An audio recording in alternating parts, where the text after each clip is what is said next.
New Thinking Aloud is presented by the California Institute for Human Science, a fully accredited university offering distant learning graduate degrees that focus on mind, body, and spirit. The topics that we cover here. We are particularly excited to announce new degrees emphasizing parapsychology and the paranormal. Visit their website at cihs.edu.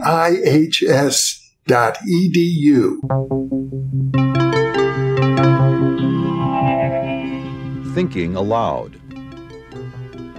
Conversations on the leading edge of knowledge and discovery with psychologist Jeffrey Mishlove.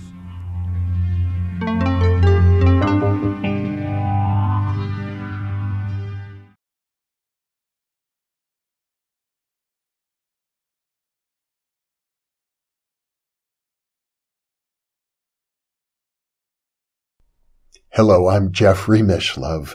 Today, we'll be exploring the psychology of belief.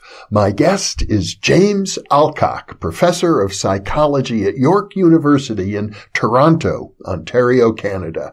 He is a fellow and member of the Executive Council of the Committee for Skeptical Inquiry, formerly known as PsyCop. He is the author of several books, including Science and Supernature, a Critical Appraisal of Parapsychology. Parapsychology, Science or Magic. He is also co-author of An Introduction to Social Psychology and author, most recently, of a large volume called Belief, What It Means to Believe and Why Our Convictions Are So Compelling. Dr. Alcock, as you can probably tell by now, is a major critic of parapsychology, and I'm hopeful that we'll have a second interview in which we discuss parapsychology specifically, but our focus today will be on the psychology of belief. This interview is being conducted via the internet, so now I'll switch over to the Skype video. Welcome, Jim. It's a pleasure to be with you. You've written an enormous book about the psychology of belief, and I see that in the introduction, my old friend Ray Hyman stated that this could be a general book about psychology as a whole because you touch upon sensory psychology and social psychology, the psychology of religion and perception and sensation, many aspects of psychology. So there's an awful lot to talk about. I know we'll only just begin to skim the surface, but you start with a very important point, which is belief systems are very often a matter of life and death for people. Absolutely right. People, every year in this country, I see the statistics in the United States have gone up dramatically. People commit suicide by the tens of thousands in the United States. And of course, they do it in the belief that this is the most reasonable way out of their problems. And if they believe that things are going to change tomorrow or the next day, or that they'll be happy a month from now, then they would view that decision very differently. One of your big focuses is not only are beliefs necessary and important, but they can also be fatal if people cling to beliefs that are not factual. Absolutely right. In fact, I give some examples of people throughout history in the name of religion committing suicide en masse because they believe that this is going to lead them to a better world, a better existence. And we see that even in some modern cults where people have committed mass suicide, not because they're depressed, but because they think that this is a way to a very happy, everlasting life. There are very few psychological factors that are so powerful that people would be willing to take their own life as a result of them. That's right. And again, I use the example of a person who is about to be interrogated by some authoritarian regime. Let's use the examples in Nazi Germany. A spy is captured. He knows he's going to be tortured. He's going to be forced to give up names of his colleagues and so forth. And he hears the boots in the hall and he takes his cyanide pill. if in fact, as I mentioned in the book, this happened, these are the boots of a liberating army, he has badly erred in his beliefs, and he's made a decision that seemed rational at the time, but was completely irrational given the truth of the situation. And that's the point, that our beliefs, we often take them as truths, but the correspondence with truth varies a great deal. Sometimes our beliefs are accurate representations of truth. Sometimes they're totally off base. I think it's important to also bring up, especially in my country, less so in yours, there's an enormous political polarization. They talk about the two major political parties being in different silos, as if their belief systems are so different they hardly talk to each other anymore. Yes, it's very sad to see that. As someone outside your country, it's sad to see this. What was the bastion of democracy in the Western world being reduced to this pair of warring factions where one person's truth is another person's fiction. I mean, it's just quite remarkable to see how the same supposed facts can be interpreted totally differently by two sides. Mm-hmm. Well, as a specialist in the psychology of belief, how do you account for that? Well, it has to do with, ultimately most of our beliefs are based on trust, right? Whether it's basic ones such as the world is a globe, because none of us really have the means or the opportunity to actually test that out. We're taught that as children. Everyone says it's true, so we don't challenge it.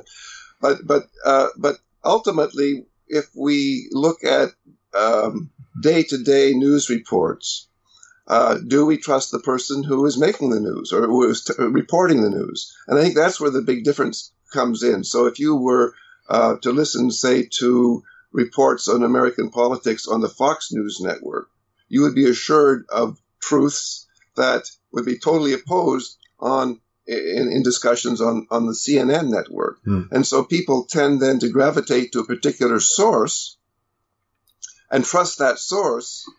And as long as the source is loyal to the overall values of the listener, then that becomes the purveyor of truth for that person. Mm-hmm. Now, I know there have been many studies in social psychology that suggest once a person has established a belief system and they are confronted with facts that would contradict their belief system, the tendency is to ignore or deny those facts.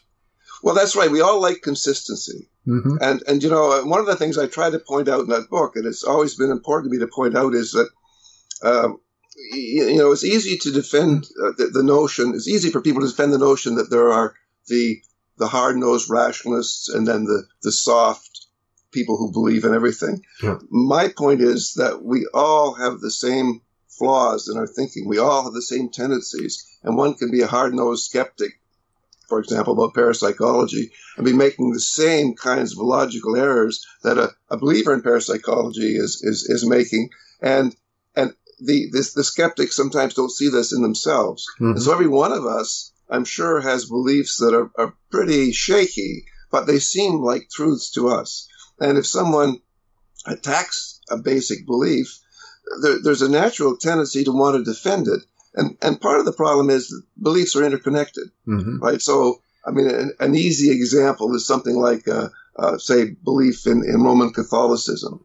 So if you believe that the Pope is infallible, or if you believe that the rules of the Catholic Church are dictated by God, etc., and someone says, "Look, come on, think about abortion. Maybe we should take that not to be a mortal sin." And if you say, "Okay, I think you're right. I've listened to the rationality in this. I'm going to change my mind." Well, if you change your mind on that, what about the notion that priests should be able to marry? What about the notion? And how many other things do you have to change if you're going to maintain consistency? And so it's generally easier to avoid that problem by rejecting the challenge to this one particular belief. So really what you're talking about is a whole worldview. Our beliefs get interlocked like a crossword puzzle. Exactly. Mm-hmm. And it's true for all of us, although we often don't notice it. I mean, the great thing about the human mind is that we can all manage to look at ourselves and think of ourselves as rational. It's funny. One never meets a person who says, "I'm a pretty irrational person, but listen to my arguments anyway." In the same way that I've never met a a bigot who says, by the way, I'm a bigot, but let me tell you what I think.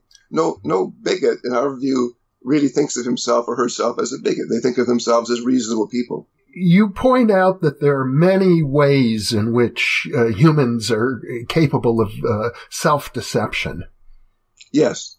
For example, just the basic sensory mechanisms that we have are not always perfect by any means. No, and in fact, most people, unless they've studied psychology, aren't aware that our perception is a construction, that our brain actually builds a model of what's going on around us. Mm-hmm. And the way I like to think about it, in a sense, is that here's our brain stuck inside this bony cavity inside the skull, and it has these sensors. The eyes go out and gather light, wavelengths of light. The ears look for vibrations in the molecules that pound against the eardrum. The taste buds, the olfactory system react to molecules. So we're getting these measures of what's going on outside the world, and we build an image, but our brains are so good at it that even though the image is inside our heads, we can exteriorize it. Mm-hmm. So if you or I look out at a crowd of people, we see them as being outside, whereas rationally we know the image is inside our head. Mm-hmm. So these are constructions. Most of the time, they're accurate enough that they work for us. So if you go into a revolving door, you don't hit your nose against the glass because your perception, your construction of the real world is good enough that you can navigate well. But we're open to errors. And one of the reasons we're open to errors is because of the computing power of the brain, right? Mm-hmm. Because as one psychologist once said, we go beyond the information given. We fill in gaps. We extend notions of distance and so forth.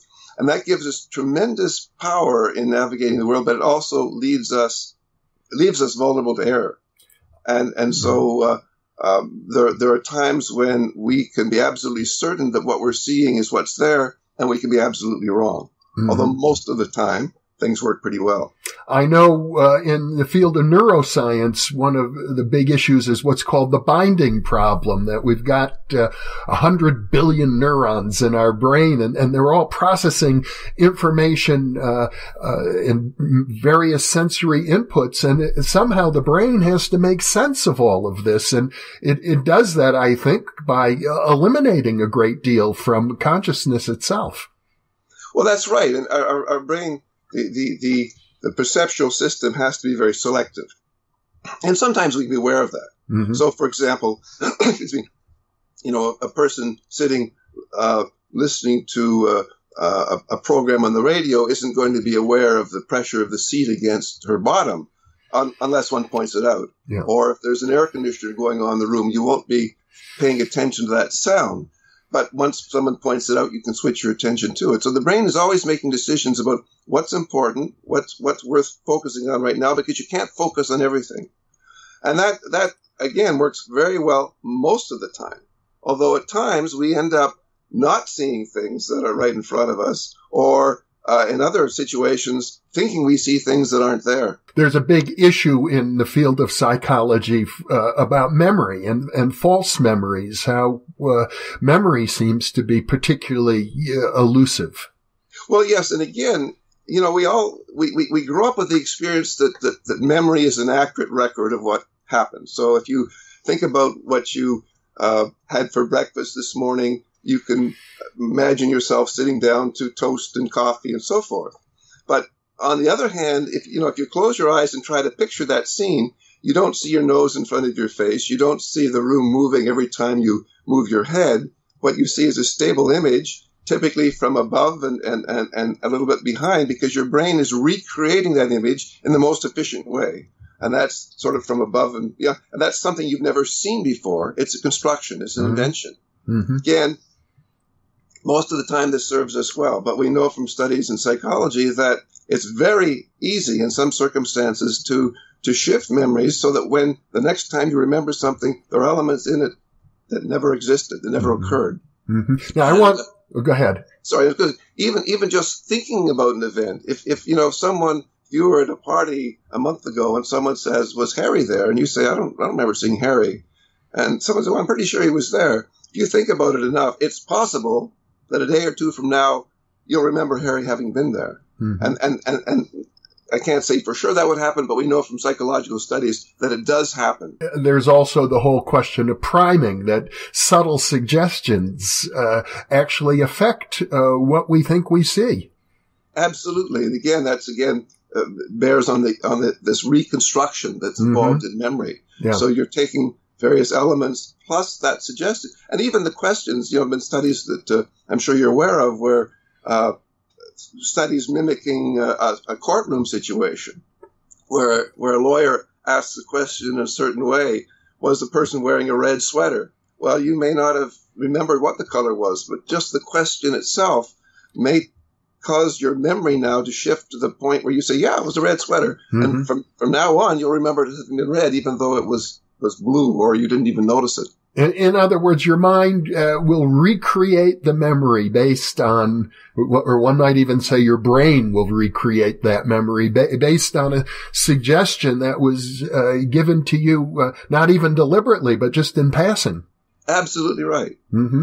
And we often fill in memories to be consistent with some overall pattern. For example, well, I can give you a personal example. I grew up in a small town, 400 or 500 people. I had my best friend. We were together all the time. We walked to school together. We walked home together.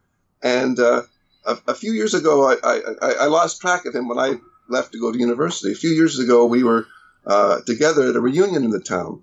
And I talked about how for all those years through primary school and high school, we were together all the time. And he said, but hold on, you do remember that from grade 8 to grade 11, I was not in town.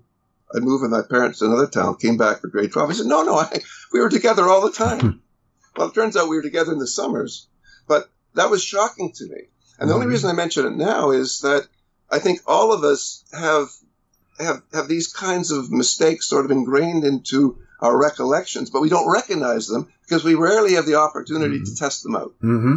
I'd like to come back to a point you raised earlier because it's sort of surprising to me, and I gather that it's justified by research, that when we try to remember an event, we actually picture it from a stance that is somewhat behind where we were and above where we were. Yeah, this is what most people report. And I think, I do this with my students every year in my class. I have them close their eyes and imagine them either at breakfast or lying on the beach the last time they were at the beach. And again, what they immediately realize is that if they were actually looking, if their eyes were like a tape recorder, if their memory was like a tape recorder, then their position on the beach, their nose would be in the sand, they would be looking at people's feet. They would have to turn their head to look at the water. But in fact, what they'll always report is, yeah, I see. They get a little trouble when they say, I see myself lying on, because, but they see where they would be lying. They see perhaps some kind of fuzzy representation of themselves. But it happens so quickly, they don't even realize how odd this is until you point it out. This is a reconstruction. I'm wondering, as we're speaking about it, I'm just sort of speculating to myself if this might have anything to do with the propensity for people to report out-of-body experiences. Well, Jim, I think there's something similar involved, and that is that the brain is always trying to create a model of the outside world that allows us to function. Mm-hmm. And so most of the time, if we're wide awake and so forth, it's just a perceptual, organizational thing, as I've already discussed a little bit. In memory, we tend to have, as I just said, the brain looks for an economical way to put together as much information as possible. And so that same mechanism, if you're in a situation where you come to believe you're outside your body, well, here's an example I use in my class. If you don't mind me going through a bit of a long example, I say to students, how many of you have ever felt your leg go to sleep? And they'll all put up their hands. And I say, okay, imagine that both legs go to sleep, and now your arms go to sleep, and your whole torso goes to sleep, and your whole body goes to sleep. So you're not getting any input, and you're lying with your eyes closed. And let's add to that a little bit, you're drowsy, and your brain is trying to make sense of where you are. And now you hear voices because you can still hear, your eyes are closed, and people are saying, get him on the gurney or whatever. You realize you're in a hospital. And your brain is trying to make sense of this. And so it tries to construct an image of where you are. And like looking at yourself on the beach, the most economical way to get as much information as possible is to see yourself or imagine yourself lying there in the gurney with the nurses and doctors around you. So again, the same mechanism. Sometimes called autoscopy, when a person has the experience of consciousness exterior to the body. And of course, it's commonly reported in hospitals. It's commonly reported when parapsychologists and others survey people about their unusual experiences. So it's a rather common experience that might, in many instances, certainly have a conventional explanation. Another issue is hypnosis and suggestibility. We know under hypnosis that people are capable of extreme changes in their belief system. They can imagine themselves seeing things that are not in front of them, or vice versa. Something can be in front of them that they won't even see. Well, yes, this hypnosis is a very interesting phenomenon. And as I've explained in the book, that I believe the best way to look at it is in terms of heightened suggestibility, rather than some special state. There's no evidence at all that our brain waves change or that we're in some special state of consciousness. But some people are more suggestible than others. And what happens in such a case is then they come to believe, usually through the hypnotic process, that they have lost control of what's going on. And so, for instance, one common induction technique is to have a person hold out their arm, and you say it's getting heavier and heavier, and well, of course, if you hold out your arm long enough, it gets heavy anyway because of the muscle fatigue. But it gives the impression that the hypnotist has control. The hypnotist is causing this. And once you start to transfer this belief in control of what's going on to the hypnotist, then you're putty in that person's hands. And I've done a lot of hypnosis over the years, partly in my clinical practice, although I ultimately stopped doing that because it turned out to me to be counterproductive. I wanted people who were responding to clinical intervention to see themselves as having the power of what they're doing, not the hypnotist. But it is remarkable what people will report. And it's also remarkable the differences in suggestibility.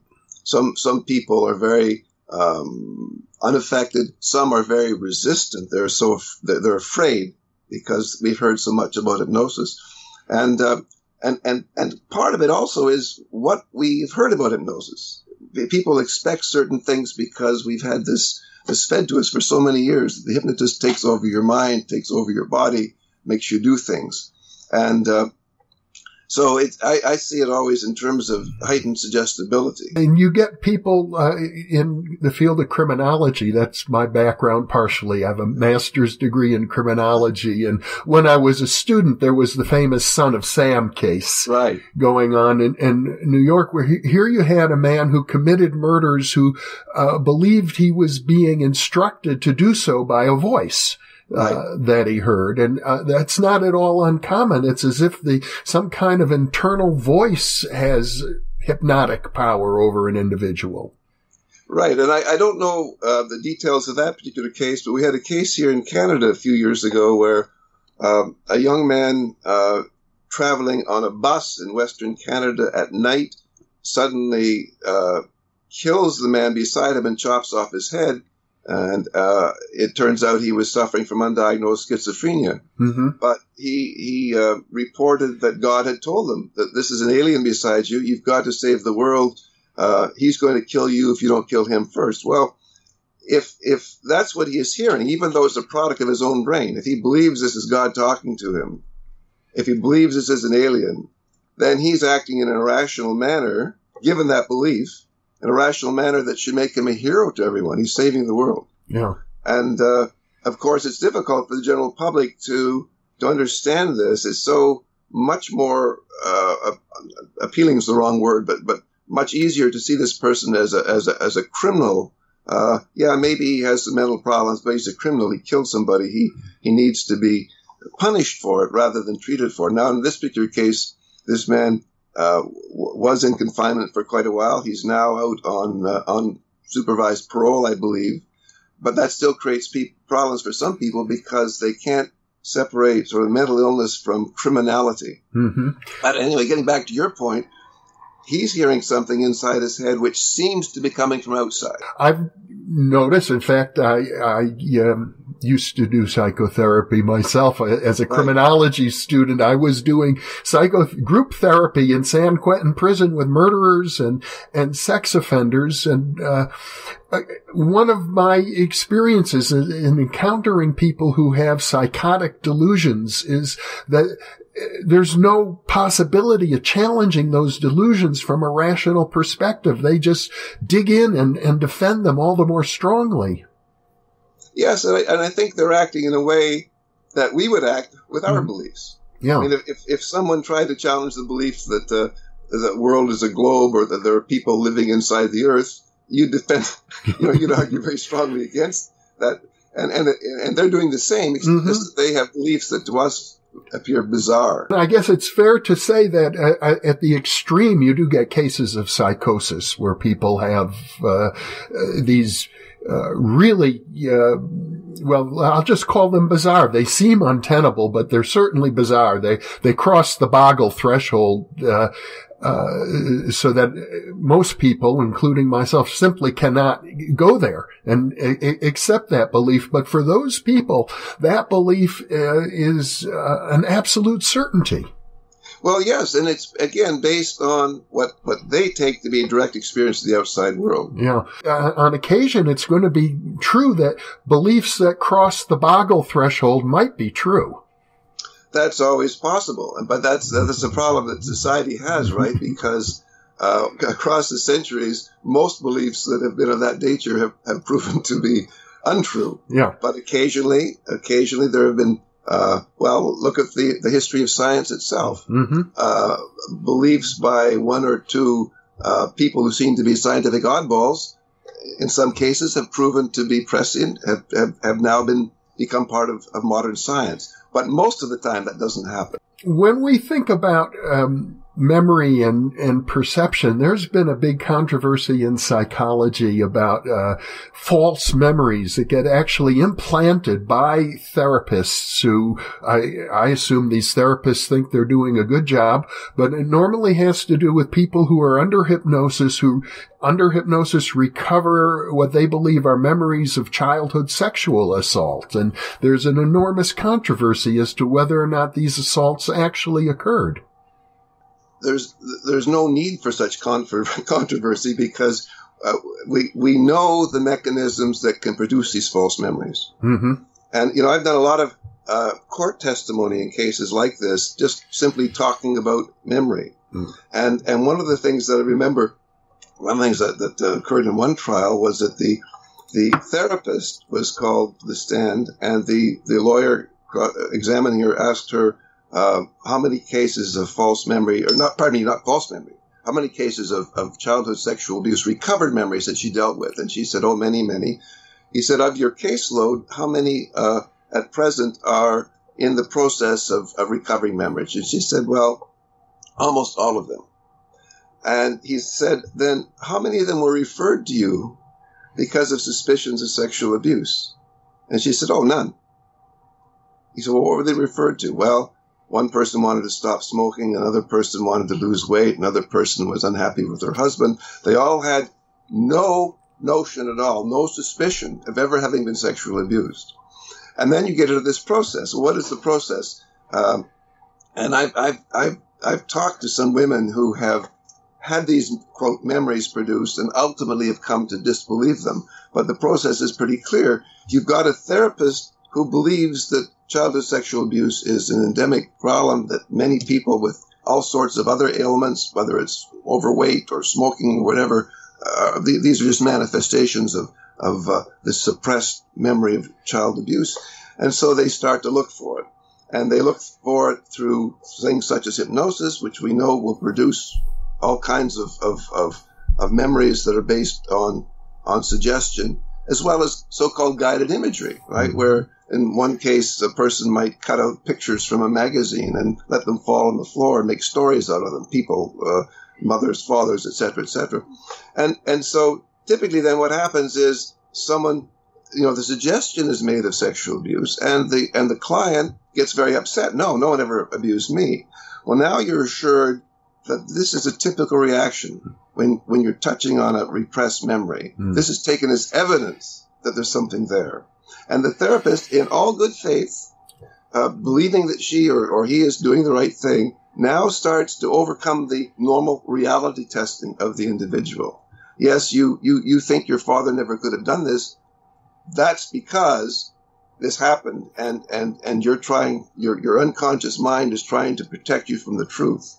And so your reality testing is chipped away at, and gradually you're almost forced. Well, you've got a choice. You either leave the therapist or you start to accept this truth. And then if you look at books like the famous Courage to Heal, which became a best-selling Bible for people who may or may not have been assaulted in childhood, it deliberately tells you that you should break down your reality testing. It says, if you think that these incipient memories are false, then they're probably true, because this is a sign, right? So the poor client is caught in a situation where the only way out seems to be to accept the supposed reality. And then once you do that, of course, all the anger, all the hurt, all the feelings that would normally accompany the genuine experience flood forth. You start to have dreams and nightmares about it, which are taken to be confirmation. An instance, I suppose, of one person imposing, very innocently, I suppose, imposing their belief system on another person. And in the therapeutic context, one person has, you could say, more power in that relationship. Absolutely. I'm glad you mentioned power, because that's really important. The client trusts the therapist, or the client wouldn't be there. Mm-hmm. And I've always thought about therapies in general, whether they're good therapies or bad therapies. What they do is provide a structure, a framework. So for example, I talked to somebody once who had become involved in Scientology. Mm-hmm. And I asked her why she had taken up Scientology. Well, she had been having some real problems with depression, anxiety, self-doubt. She'd been to counselors. This hadn't helped. And one day she walked along the street and saw this sign for free personality assessment from the Church of Scientology, went in and was assured that they understood exactly what was wrong with her, and that her problems weren't of this world, but of some existence thousands of years ago on another planet. And they were so nice to her, she said, that she had to give this some serious thought. And after a few more visits, she was so relieved, because now she knew that not only was her problem not of her making in this life, but that there were people who understood it and could help her get over it. So they were giving her a framework, mm-hmm. which gave her reassurance that there's a way out of these emotions. And I suppose this dynamic is something that you would find in many cult situations, where people become part of a community because of the comfort that it provides, but then they end up having to accept a belief system. Absolutely right. It reminds me, I was once approached by an anti-cult activist. He led a local group who were absolutely opposed to cults, and he wanted my advice on something or other. But I talked to him. Why was he so strongly anti-cult? Well, because he'd been in a cult for 2 or 3 years, and well, then I asked, why is it that you became involved in the cult? And that was very revealing. He had been in a difficult time in his life. He'd gone to this meeting. He didn't realize it was a cult, but he said he felt so accepted, so much at home. Everyone was so nice to him, and it really appealed to his needs. Mm-hmm. And it took him years before he realized that this was not the path to personal salvation. And as a result, now he was so vociferous in his opposition that it was almost unrealistic. I mean, he was almost seeing these people as satanic. Whereas they'd once been attractive. the very notion of satanic, the notion of evil, that people can use that as a label for other people who they feel in opposition to, I think is one of the reasons that we have such harsh divisions in our country. Well, I think that's true. It's so easy. We people often find it easier to explain ideas, beliefs, behaviors they don't agree with as reflecting some ultimate evil, rather than and even going back to my book and the opening chapter, I tried to talk about the terrorists, the ISIS, the Taliban, and so forth. That we it's easy for us to say these people are just evil, and yet if we put ourselves inside their heads, they would see themselves as people striving to help their own community, freedom fighters. And I think I used the example of if during World War II someone from the West snuck into a meeting of Hitler and his top officers and set off a bomb, we would see that person as a hero. Someone who was trying to save the world from evil, whereas the Nazis would see him as a suicide terrorist. Yeah. Right? So we in order to understand other people, we have to try to avoid simply explaining their behavior and their beliefs in terms of this ultimate evil, because that gets us nowhere. Another thing you point out, which I think is very interesting, is the positive benefits that people get from various belief systems. I think you point to some research that shows that people who are always optimistic, even if their optimism is unrealistic, tend to be healthier and live longer. Well, yeah. Here's the thing: if you sit around and read, you look at your age group and the statistics for cancer or heart attacks or whatever, and you say, "Oh my goodness, maybe I'm not going to live another 50 years." It's easy to get a little downcast. People who are optimistic tend to downplay those kinds of statistics. They tend to ignore them. Yeah. And so as a result, they're likely to continue to act as though they're going to live for a while. Therefore, it's good to stay in shape. Therefore, it's good to socialize and do all these things, which in turn are actually beneficial to one's health. There's also the placebo effect in medicine, that one of the most powerful effects, actually, to my knowledge, in the field of medicine, and consistent, is the placebo. Well, I think a better way to describe it is the placebo response, okay, rather than the effect, because the response is what's important here, and the evidence shows that in popular descriptions of the placebo right now, it's being described as somehow in itself curative or having treatment effects. Yeah. That's not what happens. What happens is that if you take a placebo and you think you've received good medicine, first of all, you're going to feel relieved. Oh, if the doctor is in, I'm going to be all right. So as a result, you're likely to sleep better. You're likely to eat better. You're likely to have less autonomic nervous system arousal. Your stress level is down. And so you're giving your body a better chance to recover anyway. And what's interesting is that, it's not just the placebos themselves, it's what we associate with them. So it turns out if people get red pills rather than blue pills, the effects tend to be different because people associate different things with red and with blue. It's quite bizarre. But it has to do with how we are interpreting our situation. I'm going to be okay now because I've got the medicine.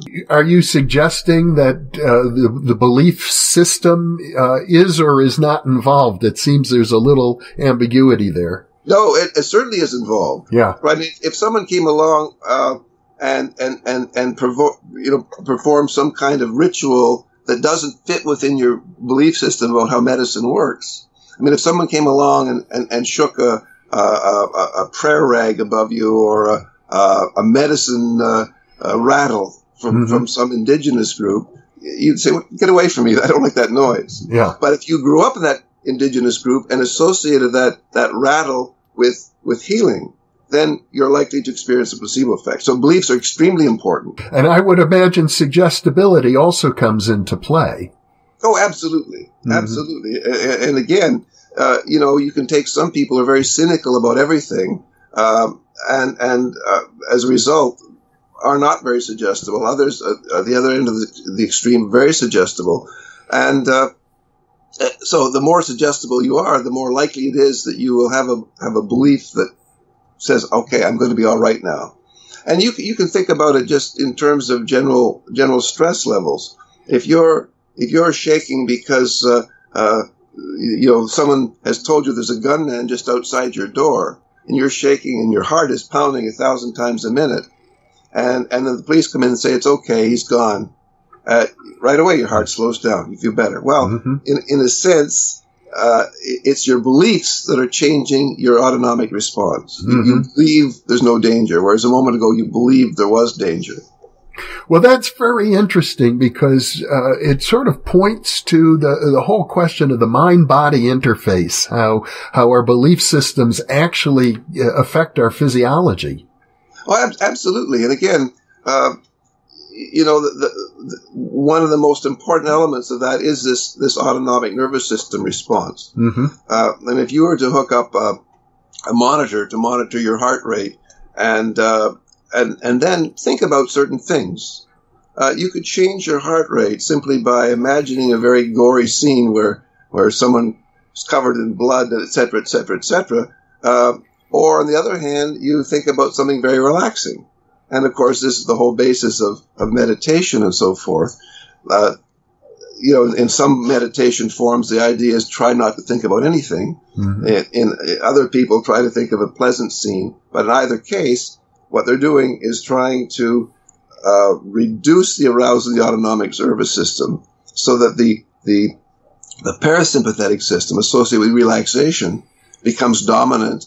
And so all these things associated with relaxation, lower heart rate, lower blood pressure, your stomach can now start to digest if there's food in it, opposed to the autonomic arousal with the sympathetic system where heart rate increases, your liver starts breaking down fats into sugar, you get these stress hormones that course through the bloodstream. The beliefs, the thoughts can turn you one way or the other on this dimension. It's very interesting how that occurs. I don't know that the mechanism is actually all that well understood yet. I think philosophers are still debating the whole issue of the mind-body interface. Well, if you think of it as the brain-body interface, it's not quite so mysterious, right? Yeah. That our thoughts reflect brain activity. And that might still be a philosophical mystery, how we can have the experience of thought produced by the physiology of the brain. But certainly the connection between brain and body isn't nearly so mysterious. Now, we started our discussion in which you pointed out that we are all susceptible to irrational beliefs. Right. Nobody is free, and maybe the people who pride themselves the most on being rational are some of the most susceptible. I try not to get irritated with people, but I'm never irritated by people who have crazy beliefs. I mean, I really mean that sincerely. I may not agree with the beliefs. I may think they're being quite irrational, but they're genuine. The people who irritate me the most are the ones who are convinced that they're rational. They never make mistakes, and because they're dogmatic, and they are unwilling to look at themselves. And I think that every one of us can be fooled. Every one of us is fooled from time to time. Every one of us has beliefs that seem true but aren't. And unless we're open to that, we're never going to have any opportunity to discover where our weaknesses lie.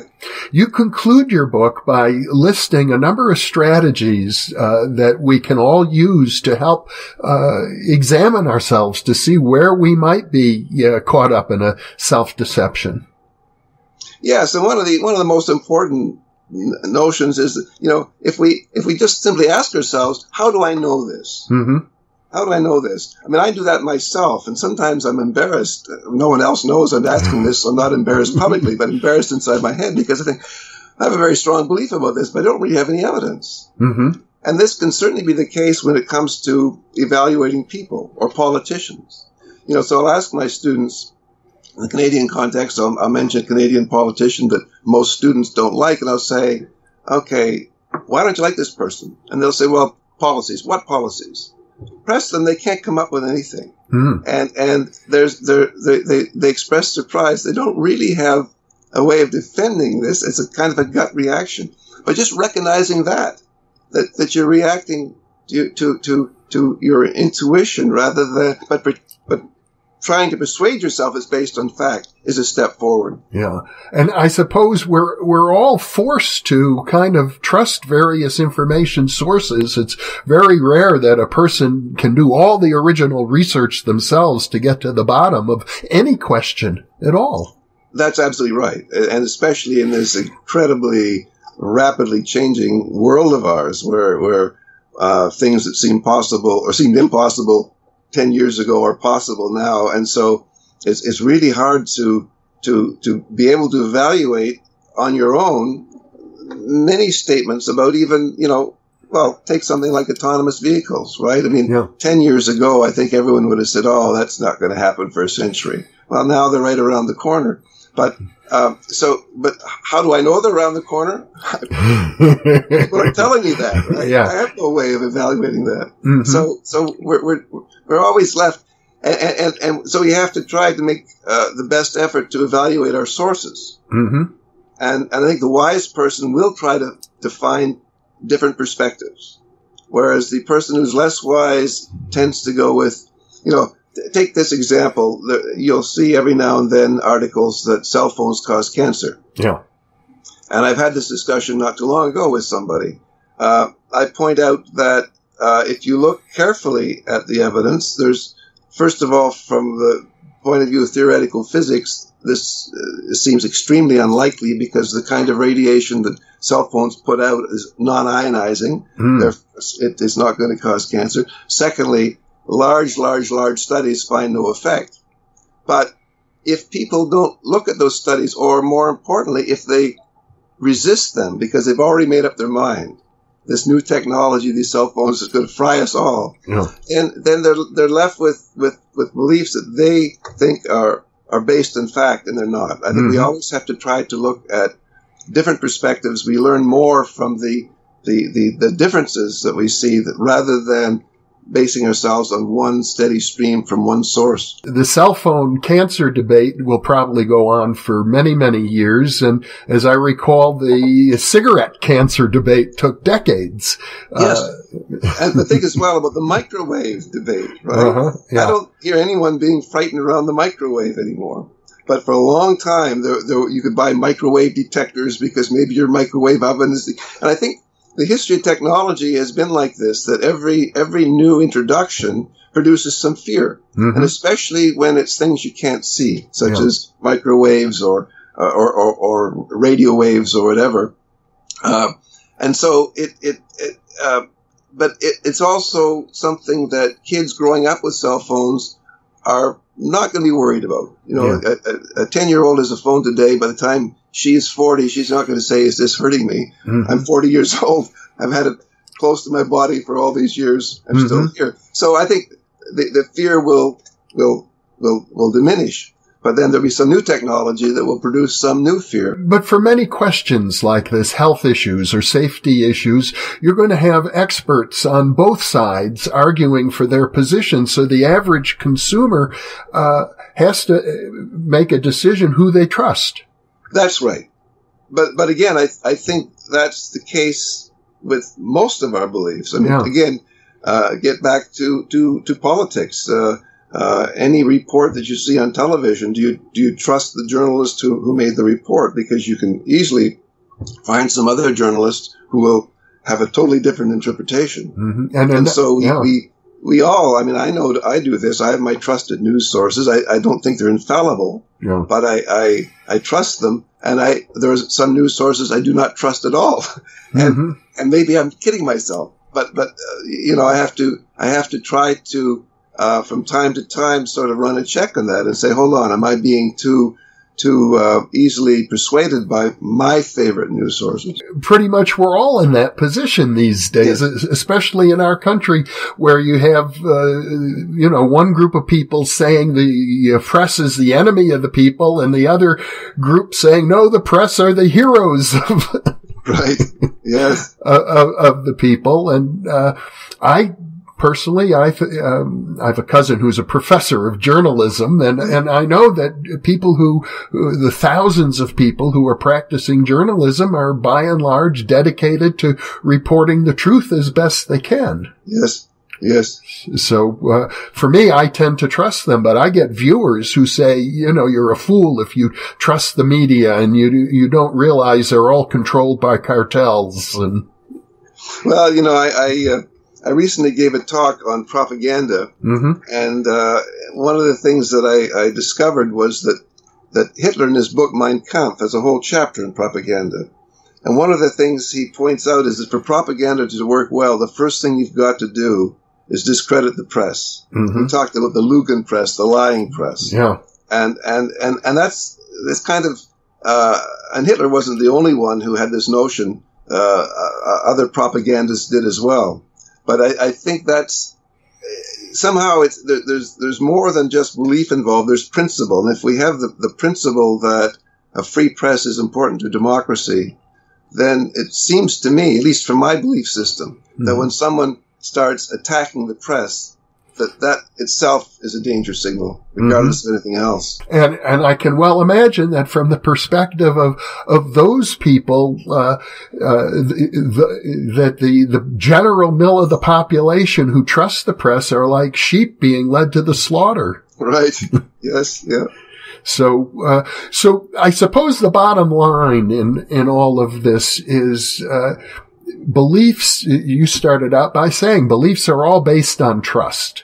Right. We have to ultimately have some trust in the sources of our beliefs. And what we need to do, all of us, is from time to time at least, is to question the basis of that trust. That's right. Absolutely.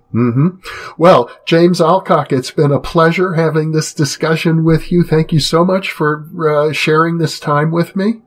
Well, thanks, Jeff. It's been a pleasure. And I look forward to a subsequent discussion, and we'll get into more of the details of the paranormal and parapsychology. Great. I look forward to that myself.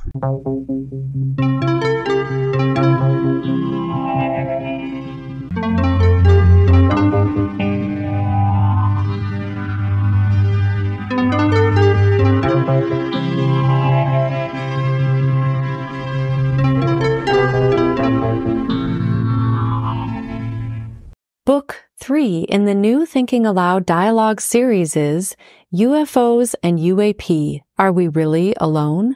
Now available on Amazon. You can now download a free PDF copy of issue number 8 of the new Thinking Aloud magazine, or order a beautiful printed copy. Go to newthinkingaloud.org.